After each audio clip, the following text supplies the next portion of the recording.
Kagame is actually one of Africa's biggest problems, because Congo is the biggest dissettlement of Africa that causes South Africa never to unite. And Kagame is the reason why we've got the Congolese struggle.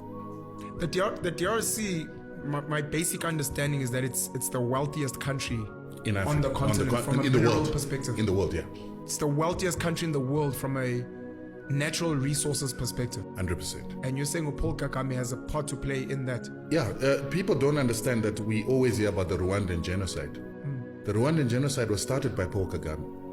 And he started the Rwandan genocide because he wanted to take power by force in a country that would have never elected him into power, because he came from the minority Tutsis who used to be supported by the colonizer and used to be the administrators on behalf of the colonizer.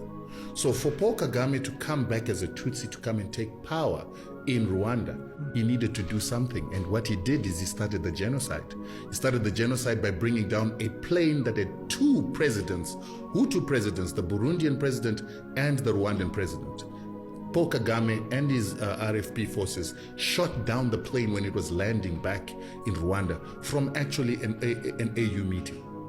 And when that plane came down, then it inflamed the Hutu people who knew that there were RFP fighters who were trying to take power by force.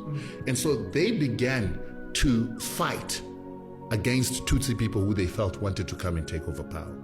While they were doing that, Paul Kagame himself sent his forces to murder his own Tutsi people on a whole-scale level to make it look like a genocide, so that he could then have his forces come into Rwanda and take over power militarily under the guise of stopping a genocide against Tutsis. These are all things that are factual. Well documented. Jeez. It is actually something that the International Court of Justice wanted to persecute him for. And then the Americans covered up for him and the French covered up for him so that it wouldn't come out. But Paul Kagame came into power by murdering his own people. Then when he did that, he then took Laurent Kabila, who was now living in Rwanda, to go and take over power from Mobutu Sese Seko. These are the leaders in the DRC. This was in the DRC. And the arrangement that he had with Mobutu is, once you're in power, you need to bring some of my own people into your system.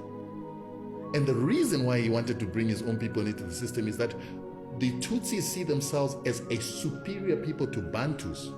And so they want to reinstitute something called the Mapororo Tutsi Empire that is going to rule over Central Africa and the Great Lakes. Because if you look where they came from in Uganda, Museveni is Tutsi. And he is the one who trained, together with people like Paul Kagame, in Tanzania, together with our liberation fighters. And when they came from those liberation camps, then Museveni went and took power from Obote, and then he put people like Kagame and the Hutus and the Tutsis into his army and intelligence.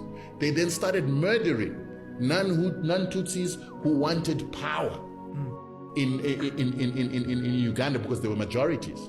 And that's how Museveni becomes the president of Uganda as a Tutsi, and then he begins to assist Kagame together with the Europeans, the Americans, to then create a force that is going to take power in Rwanda. And then they must take power in Rwanda, instill a Tutsi in Burundi, and instill a Tutsi in Congo.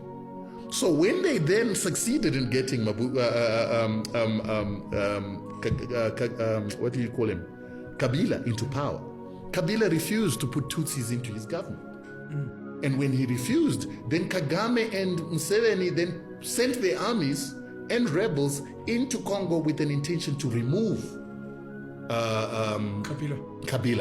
Kabila then ran to SADC. And that time SADC had an organ, or the military institution was called the organ, which was being headed by Mugabe.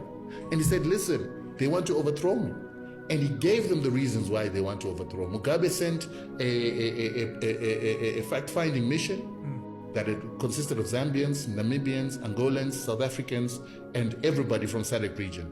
And he realized that this was actually a problem. So they went to Uganda, they went to Rwanda, they couldn't find Museveni when they went to Uganda, they couldn't find Kagame when they went to Rwanda, but they got information that there was going to be an overthrow of Kabila, and then the UN was going to be forced to actually come up with a policy that says Congo must be broken down into 5 countries. Jeez. The 5 countries would then be easier to loot for the West through Uganda, Rwanda, and their own people that they would have placed within the Congolese system.